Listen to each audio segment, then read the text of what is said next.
Maka satu saat Anda yang duhai menyekolahkan anak-anaknya ke pesantren, Anda yang sekarang bergelut dengan perjuangan untuk menjadikan anak Anda penghafal Al-Quran, demi Allah saya katakan, kerja keras Anda, investasi tenaga, waktu, ajak ke taklim, satu saat ketika anak Anda sudah bisa menghatamkan Al-Quran, dan di ujung lisannya dia mengatakan minal jinnati wan nas, Anda seakan-akan mendapatkan anugerah yang tidak pernah dibeli dengan uang, yang tidak pernah terbeli dengan uang. Hanya air mata yang keluar dalam diri Anda, dan itu luar biasa. Dan kebahagiaan terbesar saat dia kemudian datang di akhirat membawa mahkota. Lantas Anda diperkenalkan kepada semua makhluk di langit dan di bumi dengan mahkota yang dilekatkan di tangan anak Anda langsung di kepala Anda. Demi Allah saya katakan, sepulang dari haji beberapa waktu yang lalu, di sekolah kami di tingkat TK itu ada orang tua yang luar biasa. Dia punya cita-cita akhirat, bukan cuma dunia. Maka anaknya disiapkan jadi penghafal Quran. Ayahnya bekerja, ibunya mulai mengantar kemudian anaknya, memelihara, merawat dia pulang pergi sekolah.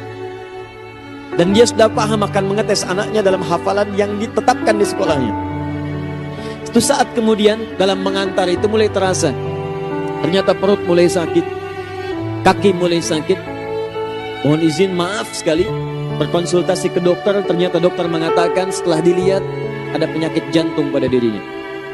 Sebagian sudah bocor, sudah menjalar kemana-mana dan mesti dirawat di rumah sakit.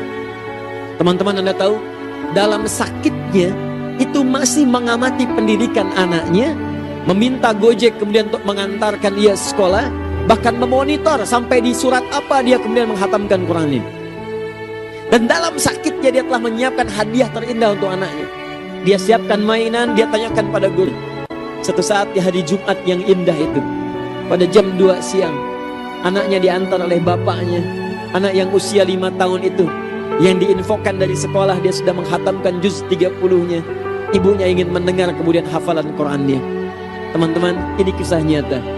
Datang anak ini dengan ayahnya. Ibunya lantas berkata dengan penuh kelembutan, katanya, Al sudah hafal ya surat A, boleh mama mendengar? Tersipu malu ia kemudian ingin berkata, tapi keluar kalimat yang sangat luar biasa. Mama ayo semangat, mama sembuh ya, mama sehat ya. Allahu Akbar. Setelah bercumbu, main dan sebagainya dalam suasana yang sangat terbatas, pulang Al dengan ayahnya. Dan 2 jam setelah itu, ibunya meninggal menghadap kepada Allah Subhanahu wa Ta'ala. Ibunya meninggal menghadap kepada Allah dengan status sebagai pejuang untuk bisa mendidik anaknya sebagai ahli Al-Quran. Berapa hari kemudian ditekan tulisan yang kembali kepada ibunya. Ternyata saat divonis itu dia sadar waktunya mungkin tidak lama. Dia menuliskan kalimat, Al, nanti kalau menyusul mama, selesaikan Qurannya ya. Kamu mesti pulang lebih baik daripada mama, dan pakaikan nanti mama mahkota saat kembali kepada Allah Subhanahu wa Ta'ala. Ini mama sudah siapkan hadiah sebagai hadiah bagi Al yang telah menghatamkan juz 30 itu. Anak itu difoto dengan hadiahnya, senyumnya kemudian sumringah, tapi dia tidak tahu bahwa seorang ibu hebat telah menanti dia untuk dipakaikan mahkota di kepalanya dengan Allah Subhanahu wa Ta'ala. Saya ingin katakan kepada Anda, surat yang dibacakan tadi dalam salat Isya memberikan gambaran kepada kita untuk memilih. Kalau Anda mau jadi ahli dunia, silahkan.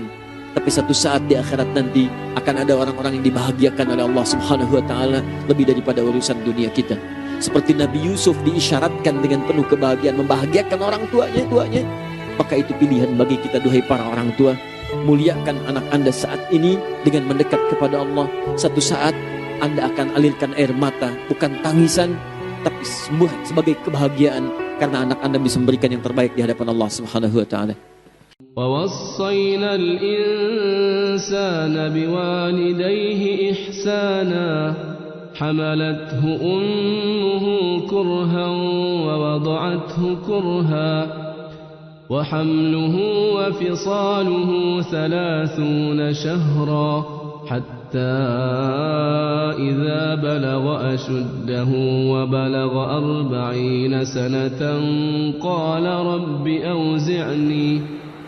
قال رب أوزعني أن أشكر نعمتك التي أنعمت علي وعلى والدي وأن أعمل صالحا ترضاه وأصلح لي في ذريتي إني تبت إليك وإن